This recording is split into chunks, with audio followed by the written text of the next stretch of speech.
Actually, this is my second time around na naka-join sa punto por punto.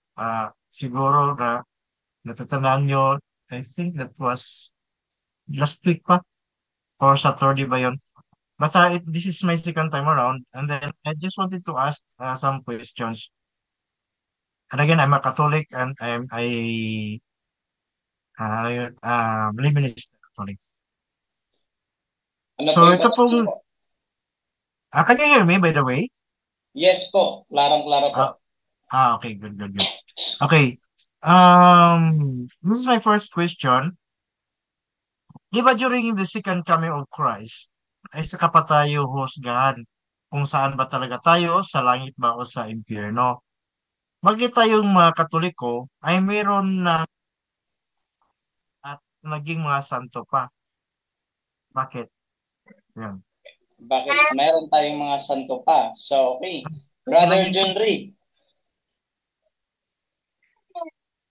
Yes. Medyo dito yung tanong, bakit tayo may mga santo pa? Bakit may pa? yeah. Bakit? No. Kasi, di ba, ang turo sa atin, Oh. di ba, during the second coming, I repeat ha, di ba, the second coming of Christ ay saka pa tayo husgahan. Di Mm. ba? Kung saan ba talaga tayo, yung mga makasalanan at doon sa impyerno, saka yung mga, doon sa langit. Mm. Ngayon, bakit tayo mga Katoliko, meron nang nahusgahan? Meron Okay. nang Meron na mga may iba mayroon na sa mga dineklarang santo na santo. nga eh. Yeah, Okay. yun. Yun. Yes, yes. Okay, well. Ang aral kasi natin, kapatid, hindi lang general judgment. Okay. Nakafocus ka kasi sa general judgment. Mayroon din tayong tinatawag na particular judgment. Mm-hmm. Ano bang ibig sabihin ng particular judgment? Bro Aljan, pakibasa nga muna, Bro Aljan, ang Hebrews 9:27. Hebrews 9. 27. Hebrews 9:27. Wait lang bro. Ang gulo ng Hebrews 9:27 at ito po ang mababasa. 9:27. Bible show. Ito po mababasa. Itinakda sa mga tao na minsan lamang mamatay at pagkatapos ay ang paghuhukom. So meron ding paghuhukom, brother, after ng kamatayan ng tao, hindi lang sa last judgment o sa last day. Okay.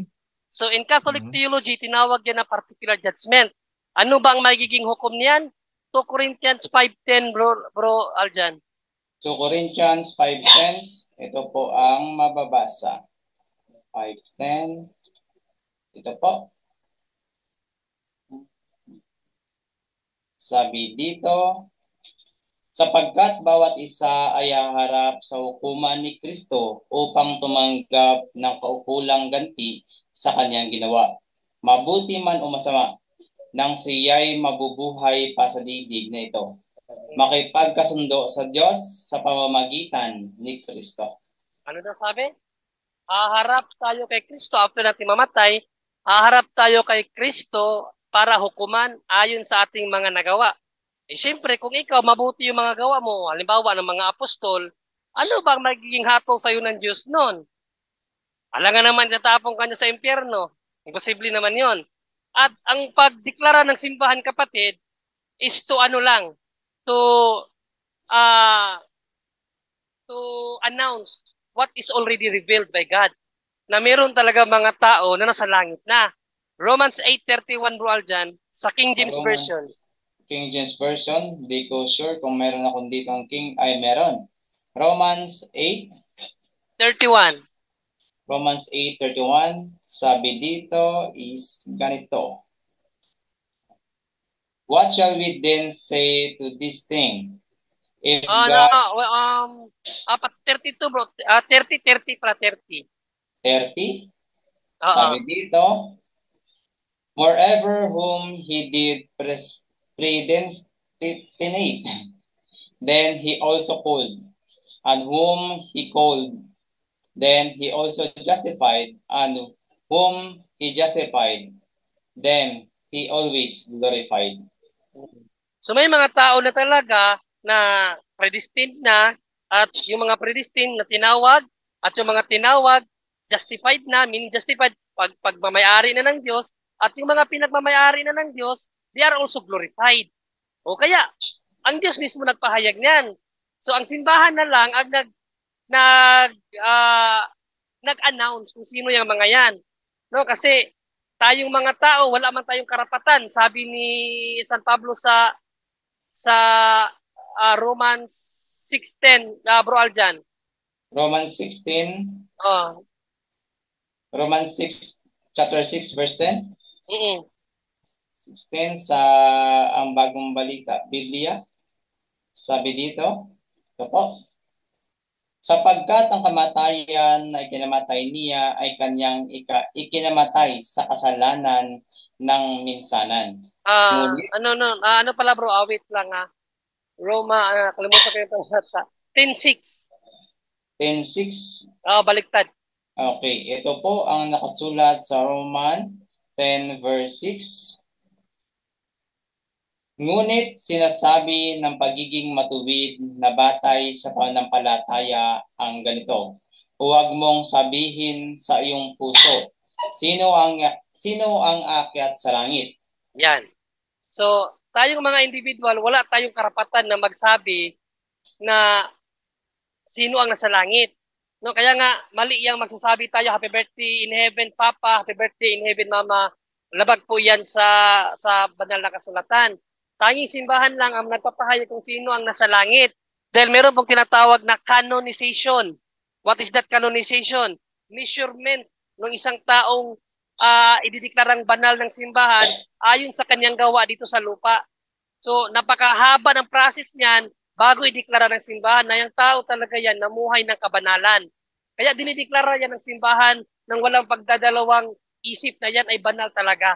Ayon sa mga nakuwang datos ng simbahan, no, dahil sa kanilang pag-research sa buhay ng tao na yan, halimbawa, Pedro Calungsod, kimakailan lang siya ay na deklarang santo, no, ang ating very own Filipino saint, si Saint Acutis, no, yung makabagong santo na dineklara ng simbahan.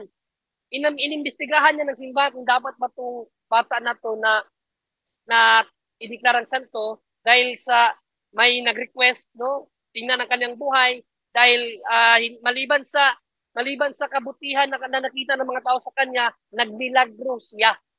May nangyaring milagro through his name or through her name. So doon papasok ang simbahan. Kung ito bang tao na to talaga ay tunay na banal at dinideklara lang ng simbahan yan. So hindi po ang simbahan ang gumagawa ng santo. Ang simbahan nagdideklara lamang ayon sa ipinahayag na ng Diyos na may mga tao siyang itinilaga, tinawag, justified, at glorified, kapatid. Okay. Ibig sabihin ba, brother, Malino ba bro yung sagot o nalito ka? Okay na yun. Meron na akong pahabol na tanong. Follow-up questions, bali. Ibig sabihin ba na, pag namatay yung tao, agad-agad na makikipagkita siya sa Diyos? Ganun ba yung... Yes. Pakibasa nga bro. Yung kanina, Yes, pakibasa nga brother Aljan sa ang salita ng Diyos. Mangangaral or Ecclesiastes 12:7. Ecclesiastes 12:7? Oo. Ang salita ng Diyos version. Wala ako dito ang salita ng Diyos, bro. Magandang balita na lang. Ayan, magandang balita na lang sa Ecclesiastes 12:7 at ito po ang mababasa. Sabi dito, at ang alabok ay bumabalik sa lupa na gaya ng una. At ang espiritu ay bumalik sa Diyos na nagbigay nito. Malinaw kapatid na ang Diyos, ang espiritu ay babalik talaga sa Diyos. No, at ayon nga dun sa Hebrews 9:27 na binasa natin para hukuman, kapatid. So, bali, brother,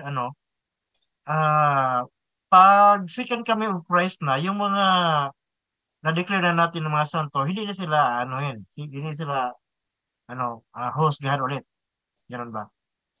They are already judged, no? They are already Okay. judged by God. But Okay. dahil andun pa rin yung tinatawag natin na general judgment, so kasama pa rin sila, pero hindi na yung judgment sa kanila, hindi na babaguhin.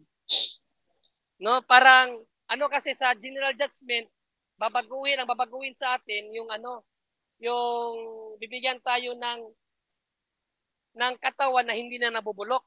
Ayon sa 1 Corinthians 15, 42 ba yun? 40. No, na bibigyan tayo ng kaluluwa, katawan na hindi nabubulok. So, bali yun na lang ang ihahatol sa mga nadeklara sa mga nahatulan na ng Diyos sa simbahan, hindi na sila, kung sa baga, nalangit na sila, tapos sa final judgment, biglang may impyerno sila. Hindi ganon. No? Sakla pa rin sila sa judgment para yang i-judge sa kanila yung katawan na ibibigay ng Diyos, no, na tinatawag nating glorified body. So yun ang bali judgment nila, pero sa mga tao na nasa mundo pa sa araw na yan, doon ang tinatawag na general judgment according sa 1 Timothy 25 31 to 40, no, na sabi ni San Mateo, sa araw na iyan, ang mga masasama ilalagay sa kaliwa at ang mga bumubuti naman ilalagay sa kanan ng Diyos.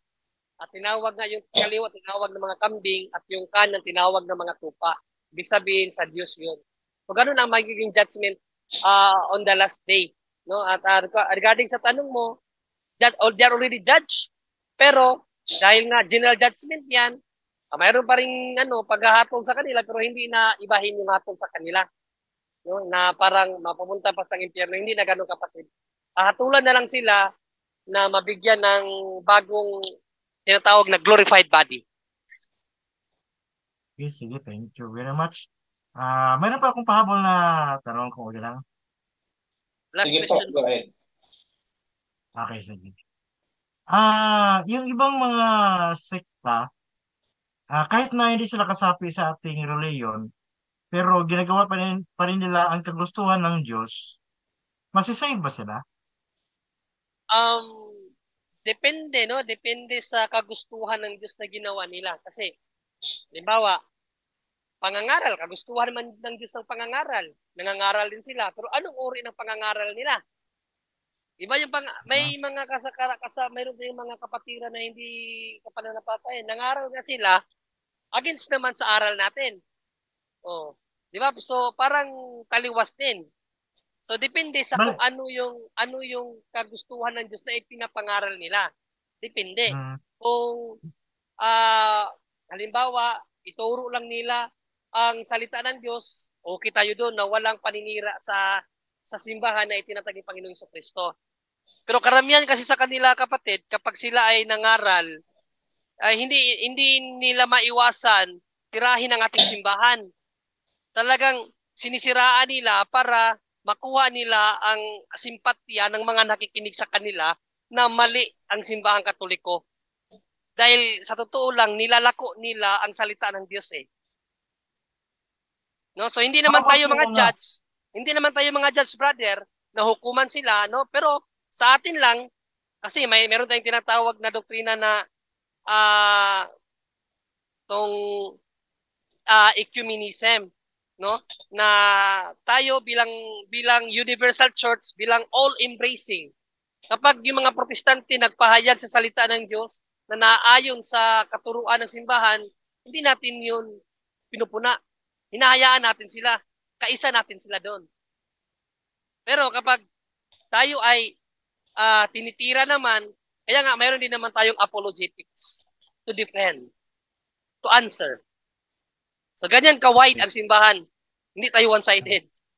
Pero yung Brad, how about yung mga tao na hindi pa alam na mayroong Diyos, hindi pa alam na mayroong Jesus Christ, wala silang talagang alam, pero namumuhay ng ayon sa kalooban ng Diyos. Yes. Kalooban ng Diyos yan. Lumen Gentium, sa pahayag ng simbahan, Vatican II, Lumen Gentium number 16, to no fault of their own, no, na hindi nakakaalam sa katotohanan, pero pinili na mamuhay ng naaayon sa dikta ng kanyang konsensya kung ano yung mabuti, ano ang nararapat, they may also receive salvation. Yan ang turo ng simbahan. Okay. Okay. Sige, thank you. Thank you so much, Brad Junri. Thank you so much. God bless, bro. Jando.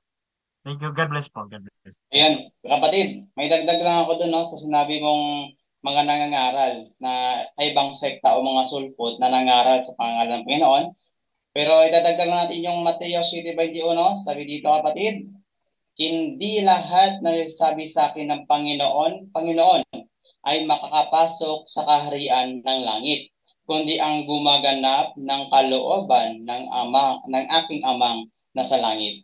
Ayan po kapatid, no, kung bibigyan po natin ito ng kahulugan, hindi lahat ng tumatawag sa Panginoon o nangangaral sa pangalan ng Panginoon ay makapasok sa kaharian ng langit. Pero sabi nga ni Brother Junri, hindi po tayo makapagsabi na kung sila ba talaga ay makapasok sa kaharian ng langit. Bro Aljan, ituloy mo nga sa 22-23 yon para yun nangaral pa. Hindi lang sila sumusunod, nangangaral pa talaga. Ituloy mo yung ano mo kanina, bro. Yes, sabi dito sa 23, sabi dito sabi dito sa 22 muna. Ito po ang ating mababasa. Sa araw na iyon ay marami ang magsasabi sa akin, Panginoon, Panginoon, hindi ba magpropesya kami sa iyong pangalan at nagpalayas ng mga demonyo sa iyong pangalan? At ang iyong pangalan ay gumawa kami at sa iyong pangalan ay gumawa kami ng maraming gawang makapangyarihan. 23. Sa 23 sabi dito, at kung magkagayon ay papahayag ko sa kanila, hindi ko kayo kilala kailanman. Lumayo kayo sa akin, kayong mga gumagawa ng kasamaan.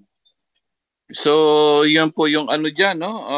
Napakarami pa lang dapat gawin. Bakit? The fullness of the truth, kapatid, yan yung fullness of salvation nasa Catholic, kompleto tayo. Ang pinakamahalaga rito ang wala sa kanila at iniwan nila ay yung banal na ostya, no? Napakalinaw po. Juan 6:53-54 nga, bro, ano? Juan 6, inalis nila na iniwanan nila. Juan 6:53-54. Sabi dito sa Juan 6:53-54 at ito po ang ating mababasa. Para sa mga nagsulputang sekta o para sa mga gustong umalis sa Katoliko, ito po, this is a warning, no? Kasi ang mga tao akala, ay doon ako sa born again kasi maraming may Bible study, no? Ito po ang isa sa mga wala sa kanila na hindi nila naintindihan at yan ang iniwanan nila. Basa po. Sabi dito sa 1 sa 53-54, sinabi nga sa kanila ni Jesus, katotohanang sinasabi ko sa inyo, malibang inyong kainin ang laman ng anak ng tao at inumin ang kanyang dugo, wala kayong buhay sa inyong sarili. Ang kumain ng aking laman at uminom ng aking dugo ay may buhay na walang hanggan at siya'y muli kong bubuhayin sa huling araw. Napakalinaw po niya, no? Lahat ng nagsulputang sekta, no? Wala po niyan. So, yan po yung banal na ostya. Nung unang sinasabi yan ng ating Panginoon si Kristo sa mga tao, no, sa mga Hudyo, no, pati sa mga disipulo niya, sa mga apostol niya, hindi nila naintindihan yan. Kaya later on, sinabi na yun yung bago, kung naalala nyo Last Supper, ito ang aking katawan, ito ang aking dugo, ito yun yung banal na ostya at yung chalice natin. Doon niya pinaliwanag yan. Iniwanan niya yan dahil nga yun na ang magiging ano niya, kaya tuloy-tuloy po ang connections niya sa atin. And at the same time, itong mga apostol, nagpipira-piraso na yan nung umakyat na sa langit si Jesus. So nagpipira-piraso, Apostol Pablo, may mababasa ka, nagpira-piraso ng tinapay. Yun ang magiging problema po nila. Of course, we're all praying for them, no? But delikado po ang kaligtasan dahil mismong malinaw ang sabi sa 54, ang hindi kumain ng aking laman at uminom ng aking dugo, hindi magkakaroon ng buhay, kapatid. So, delikado po talaga, no? Hindi sa the fullness of the truth nandito, kompleto tayo. May secret tradition tayo, sila wala. Pati pa sa damit ng pare, may pari tayo, ang nasa Biblia pare. And we are founded by Jesus Christ. So napakalayo po, no? So sana let's just pray for them na makabalik sila. Ang turo ng katikisim natin kasi, we'll pray, dapat ibalik natin sila sa kawan, na nag-iisang kawan, kapatid. So, ayaw naman natin bigyan sila ng hope kasi nagba-Bible study sila, nabago sila, hindi na sa umiinom. Tanong, sumusubo ba sila ng osya? Hindi, iniwanan na nila yan, bro. Sabi, hindi kaya magkakaroon ng buhay. So delikado po, no, sa mga nagsusulputang sekta talaga. Sa huling araw, sabi niya, bubuhayin niya yung kumakain ng kanyang laman at dugo. Yun yung banal na Eucharistia. Yun ang tinalikuran nila, kapatid, no? So yun po yung pinakamagandang isa sa dagdag natin sa sagot ni Bro Junry, kapatid. To make his message known, he's our